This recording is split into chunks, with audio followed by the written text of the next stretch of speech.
আসসালামু আলাইকুম। এটিএন বাংলার গ্রামগঞ্জের খবরে সবাইকে স্বাগত জানাচ্ছি। আমি সুমনা ঘোষ। শুরুতেই সংবাদ শিরোনাম। ৭৫ বছরের রেকর্ড ভাঙল তাপপ্রবাহ। মের শুরুতে কালবৈশাখী ঝড় ও বৃষ্টির সম্ভাবনা।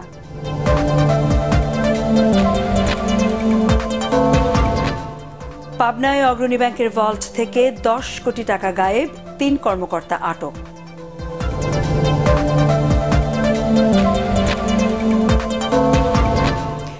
আওয়ামী লীগের কেন্দ্রীয় নির্দেশনা উপেক্ষা করে উপজেলা নির্বাচনে মাঠে মন্ত্রী এমপিদের স্বজনরা, প্রভাব বিস্তারের অভিযোগ। এবং স্মরণকালের ভয়াবহ খরায় আমের ফলন এবার অর্ধেকেরও কম, রপ্তানি সংশয়ে।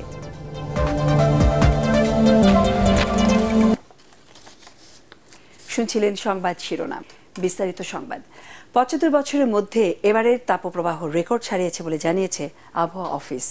তীব্র তাপদাহ আরও সপ্তাহখানেক অব্যাহত থাকার পর আগামী মাসের শুরুতে দেশের অধিকাংশ এলাকায় কালবৈশাখী ঝড়ের সম্ভাবনা রয়েছে বলে পূর্বাভাস আবহাওয়াবিদদের।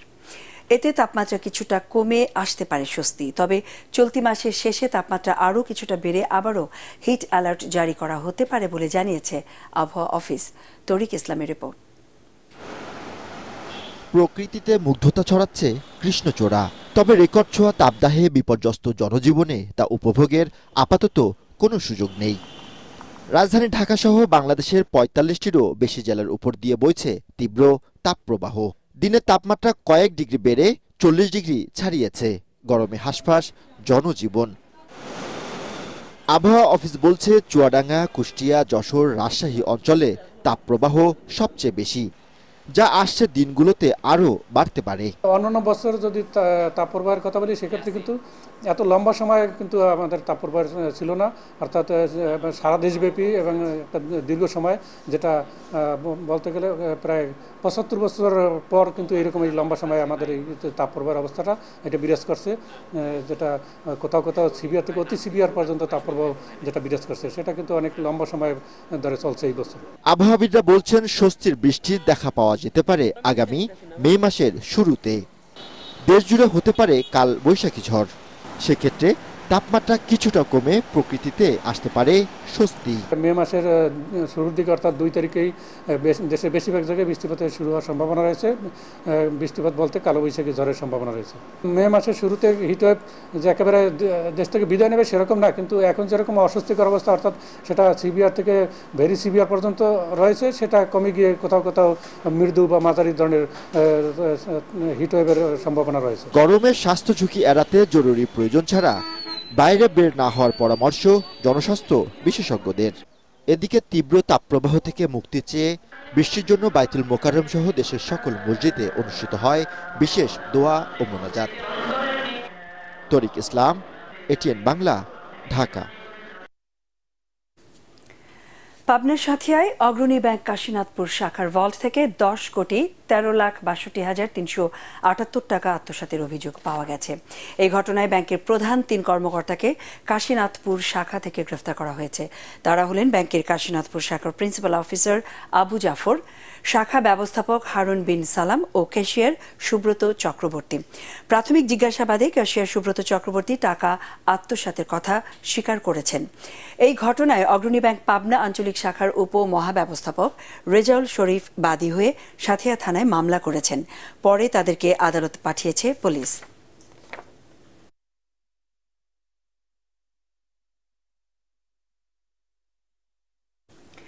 কেন্দ্রীয় আওয়ামী লীগের নির্দেশনা উপেক্ষা করে উপজেলা নির্বাচনে মাঠে রয়েছেন বর্তমান মন্ত্রী এমপিদের স্বজনরা। এতে নির্বাচনে এমপিদের প্রভাব বিস্তারের অভিযোগ অন্য প্রার্থীদের। এদিকে দলীয় নির্দেশ না মেনে অনেক এলাকায় প্রার্থী হয়েছেন বিএনপির নেতারা। ঠাকুরগাঁও প্রতিনিধি ফিরোজ আমিন সরকার এবং মানিকগঞ্জ প্রতিনিধি শহীদুল ইসলাম সুজনে পাঠানো তথ্য ও চিত্রে আরও জানাচ্ছেন ইয়াসিন রানা। মন্ত্রী এমপিদের সন্তান, পরিবারের সদস্য ও নিকট আত্মীয়দের উপজেলা পরিষদ নির্বাচন থেকে সরে দাঁড়ানোর নির্দেশ দেয় আওয়ামী লীগ। তবে এই নির্দেশনা আমলে নিচ্ছেন না এমপি মন্ত্রীদের স্বজনরা। ঠাকুরগাঁয়ের বালিয়াডাঙ্গি উপজেলা নির্বাচনে মাঠে রয়েছেন ঠাকুরগাঁও 2 আসনের এমপি মাজহারুল ইসলামের 2 চাচা এবং এক চাচাতো ভাই।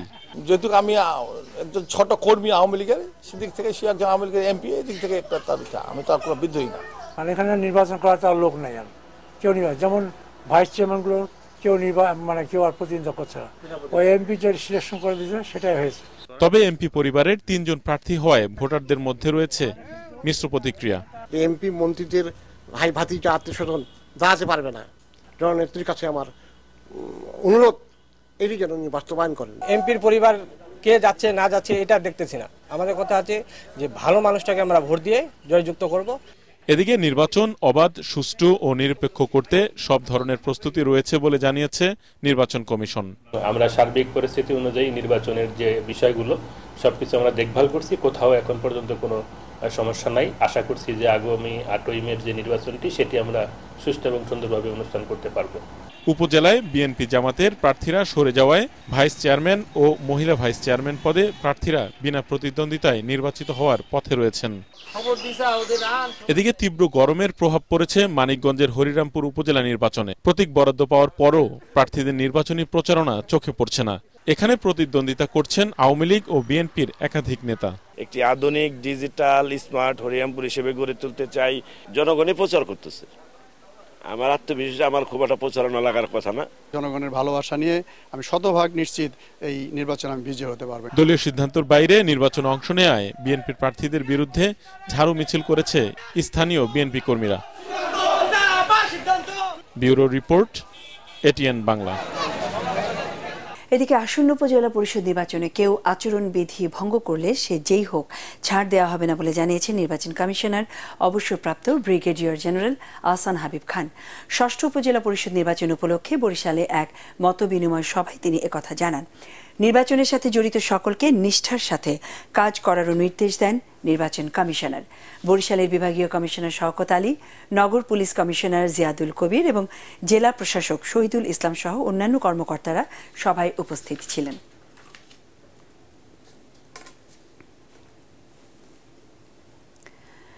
এসটিপি প্ল্যান্ট ছাড়া নতুন কোনো ভবনের অনুমোদন দেওয়া হবে না বলে জানিয়েছেন গৃহায়ন ও গণপূর্তমন্ত্রী আ.ম. ওবায়দুল মুক্তাদির চৌধুরী। দুপুরে ব্রাহ্মণবাড়িয়ার 6 বাড়িয়া এলাকায় মডেল মসজিদ মিলনায়তনে জেলা সরকারি কর্মকর্তা কর্মচারী সমবায় সমিতির বার্ষিক সাধারণ সভা ও সংবর্ধনা অনুষ্ঠানে তিনি এ কথা জানান। জাতীয় উন্নয়ন প্রশাসন একাডেমির রেক্টর শহীদুল্লাহ, সাবেক সচিব গোলাম রাব্বানী, বিয়াম ফাউন্ডেশনের সাবেক মহাপরিচালক মিজানুর রহমান, সমবায় অধিদপ্তরের অতিরিক্ত নিবন্ধক আহসান কবির ও জেলা প্রশাসক মোহাম্মদ হাবিবুর রহমান অনুষ্ঠানে উপস্থিত ছিলেন। লালমনিরহাটের পাটগ্রাম উপজেলার শ্রীরামপুর সীমান্তে ভারতীয় সীমান্তরক্ষী বাহিনী বিএসএফ এর গুলিতে এক বাংলাদেশি নিহত হয়েছেন। ভোরে উপজেলার ঝালাঙ্গি এলাকায় এই ঘটনা ঘটে। নিহত আবুল কালাম উপজেলার ইসলামপুর ভাঙাপাড়া গ্রামের মৃত অপিরুদ্দিনের ছেলে। স্থানীয়রা জানায়, গতরাতে আবুল কালাম সহ আরও কয়েকজন শ্রীরামপুর ঝালাঙ্গি সীমান্তের কাঁটাতার সংলগ্ন এলাকায় যায়। এ সময় ভারতের 169 বিএসএফ ব্যাটালিয়নের ডোরা ডাবরি ক্যাম্পের টহল দল তাদের লক্ষ্য করে গুলি ছোড়ে। এতে আবুল কালাম আহত হন। পরে হাসপাতালে নেয়ার পথে তার মৃত্যু হয়। স্মরণকালের ভয়াবহ খরায় এবার ঝুঁকিতে আমের উৎপাদন, ফলন নেমে এসেছে অর্ধেকে। এতে দিশেহারা হয়ে পড়েছে চাষিরা।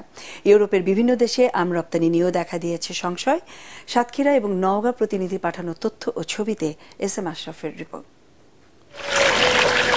তীব্র তাপপ্রবাহে পুড়ছে বরেন্দ্র অঞ্চল নওগাঁ। সবুজ পাতায় ভরে গেছে গাছ, নেই কাঙ্ক্ষিত আমের দেখা। গাছে গাছে আমের গুটির খরা। ছোট ছোট যে আম এসেছে তাও ঝরে পড়ছে রোদের তীব্রতায়। এমন পরিস্থিতিতে চিন্তার ভাঁজ দীর্ঘ হচ্ছে চাষিদের কপালে। যেখানে সেচের ব্যবস্থা নাই, গুটি বেশি পরিমাণ ঝরছে, এরকম যদি দীর্ঘদিন খরা চলে আরো কিছুদিন, তাহলে দেখবেন যে আমের প্রোডাকশন 20 থেকে 20% কমে যাবে। গত কয়েকদিনের তীব্র তাপপ্রবাহে আমের বোটা শুকিয়ে ঝরে পড়ছে গুটি। পানি সেচ ও নানা পদ্ধতি অবলম্বন করেও সমাধান মিলছে না। এমন একটা পোকার আক্রমণ হয়েছিল এমন একটা সময়, ঠিক মুকুল আসার বেশ কিছুদিন আগে। ওই পোকাটার আক্রমণের ফলে ব্যাপক আমের যে বল্লিক হয় মাথায়, ওই বল্লিকের মাথাটা আম খেয়ে ফেলেছিল এই পোকায়। একই অবস্থা সাতক্ষীরাতেও। জেলায় গত কয়েকদিন গড় তাপমাত্রা চলছে 40 ডিগ্রি সেলসিয়াসে। ফলে আমবাগানগুলোতে দেখা দিয়েছে পানি শূন্যতা। এই আমগুলো আমরা বাইরে পাঠাই, কিন্তু এইবার ফলন কমের কারণে বাইরে পাঠাতে পারবো কিনা জানি না। শিলাবৃষ্টি হয়েছে, শিলাবৃষ্টির কারণে অনেক আম নষ্ট হয়ে গেছে। 12 আম এবছর গাছের থেকে পুড়ি ধরে গেছে। যদিও উৎপাদনে বিপর্যয়ের কোনো আশঙ্কা নেই জানিয়ে আমের গুটি টিকিয়ে রাখতে চাষিদের সব ধরনের পরামর্শ দেওয়া হচ্ছে বলে জানিয়েছে কৃষি বিভাগ। কৃষকরা চেষ্টা করতেছে, আর এখন পর্যন্ত আমরা কোনো নেগেটিভ পাই নাই বা হতাশ হই নাই। আমরা আশা করি যে আমাদের লক্ষ্যমাত্রা অর্জন হবে। কৃষকদের অবিরাম পরামর্শ দিয়ে যাচ্ছি, তারা যেন মাঝরাত বা শেষ রাতের দিকে মাটির তাপমাত্রা যখন চলে যাবে সেই সময় সেচ দেয় এবং গাছের গোড়া থেকে কিছু অংশ বাদ দিয়ে বাকি অংশটাকে আবর্জনা দিয়ে ঢেকে দেবে। এবছর নওগাঁয় 4,31,500 মেট্রিক টন আর সাতক্ষীরায় 50,000 মেট্রিক টন আম উৎপাদনের লক্ষ্যমাত্রা নির্ধারণ করা হয়েছে। তবে লক্ষ্যমাত্রা অর্জিত হবে কিনা তা নিয়ে শঙ্কায় রয়েছেন আম চাষিরা। Bureau report, ATN Bangla. খুলনার খালিশপুরে প্রচণ্ড তাপদাহে কষ্টে থাকা শ্রমজীবী মানুষ ও পথচারীদের মধ্যে ছাতা, ঠান্ডা পানি, খাবার, সালাইন সহ মাথার ক্যাপ বিতরণ করা হয়েছে। বিতরণ করেন আওয়ামী লীগের সাংগঠনিক সম্পাদক ও খুলনা 3 আসনের সংসদ সদস্য SM কামাল হোসেন। খালিশপুরের বিভিন্ন পয়েন্টে বিতরণ কার্যক্রমে অংশ নেন KCC panel mayor Khurshed Ahmed Tona ও ওয়ার্ড আওয়ামী লীগের সভাপতি মোর্শেদ আহমেদ মনি।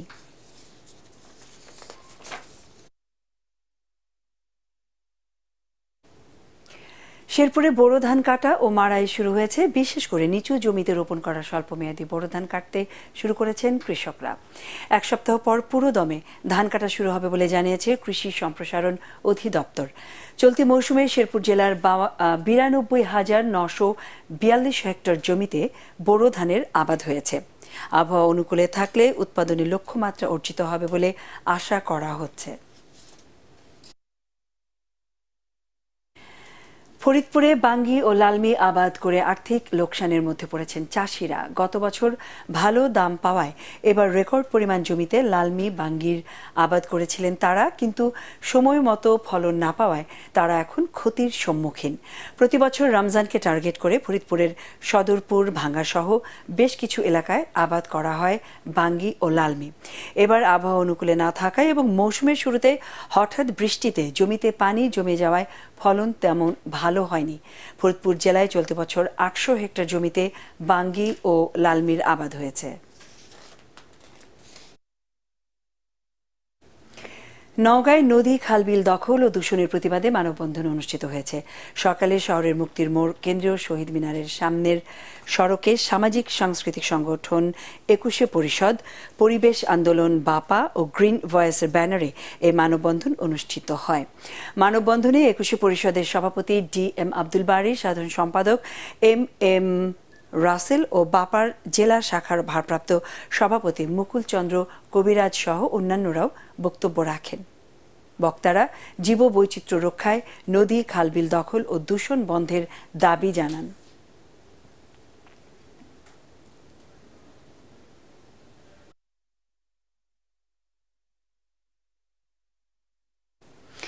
জামালপুরে ট্রাফিক পুলিশের হয়রানির প্রতিবাদে মানববন্ধন ও বিক্ষোভ মিছিল করেছেন জেলার ভটভটি চালকরা। দুপুরে জামালপুর প্রেস ক্লাবের সামনে এই মানববন্ধন করা হয়।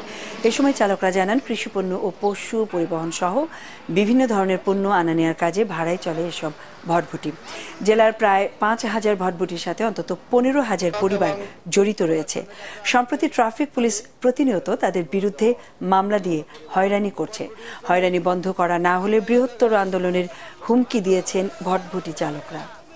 বৈশাখের রং লাগাও প্রাণে এই প্রতিপাদ্য নিয়ে রাজশাহী শিশু একাডেমির আয়োজনে বিভাগীয় নৃত্য প্রতিযোগিতা অনুষ্ঠিত হয়েছে। শিশু একাডেমি মিলনায়তনে আয়োজিত অনুষ্ঠানে রাজশাহীর অতিরিক্ত জেলা প্রশাসক মহিনুল হাসান ও জেলা শিশু বিষয়ক কর্মকর্তা মঞ্জুর কাদের সহ অন্যান্যরা উপস্থিত ছিলেন। রাজশাহী বিভাগের 8টি জেলা থেকে 40 জন নৃত্যশিল্পী এতে অংশ নেন। বিজয়ীরা পরবর্তীতে জাতীয় পর্যায়ের প্রতিযোগিতায় অংশ নেবে। রংপুরে অনুষ্ঠিত হল গ্রীষ্মকালীন কবিতা উৎসব। কবিদের সংগঠন কতিপয় কর্মী স্থানীয় পাবলিক লাইব্রেরি মিলনায়তনে এই উৎসবের আয়োজন করে। সংগঠনের আহ্বায়ক কবি ও সাংবাদিক মাহবুবুল ইসলাম এতে স্বাগত বক্তব্য রাখেন। সাহিত্য পত্রিকা অঞ্জলিকা সম্পাদক কবি দিলরুবা শাহাদাতের সভাপতিত্বে উৎসবে অন্যান্যের মধ্যে কবি তৌহিদা খাতুন, শিক্ষাবিদ ডক্টর নাসিমা আক্তার ও লেখক আজহারুল ইসলাম আল আজাদ উপস্থিত ছিলেন। কবিতা উৎসবে 100-রও বেশি নবীন প্রবীণ কবি স্বরচিত কবিতা ও ছড়া পাঠে অংশ নেন। যশোরে শুরু হয়েছে মাসব্যাপী ক্ষুদ্র ও কুটির শিল্প মেলা। নাওমি এন্টারপ্রাইজের সার্বিক ব্যবস্থাপনায় যশোর ডিওএইচএস পরিষদের মাঠে মেলার উদ্বোধন করেন ডিওএইচএস পরিষদের সভাপতি অবসরপ্রাপ্ত মেজর মোহাম্মদ গোলাম হায়দার। অনুষ্ঠানে যশোর সেনানিবাসের cantonment executive officer AWS Raihan Shah ও অবসরপ্রাপ্ত লেফটেন্যান্ট শ্যামল কুমার রায় সহ অন্যান্যরা উপস্থিত ছিলেন। মেলায় যশোর, বগুড়া, নরসিংদী ও ঢাকার উদ্যোক্তাদের 63টি স্টল রয়েছে। এছাড়া রয়েছে সার্কাস সহ শিশুদের বিনোদনের নানা আয়োজন। আমাদের পরের সংবাদ দেখার আমন্ত্রণ জানিয়ে এখনকার মতো শেষ করছি গ্রামগঞ্জের খবর। এটিএন বাংলা সংবাদ ইউটিউবে দেখতে ব্রাউজ করুন youtube/এটিএন বাংলা নিউজ। ধন্যবাদ।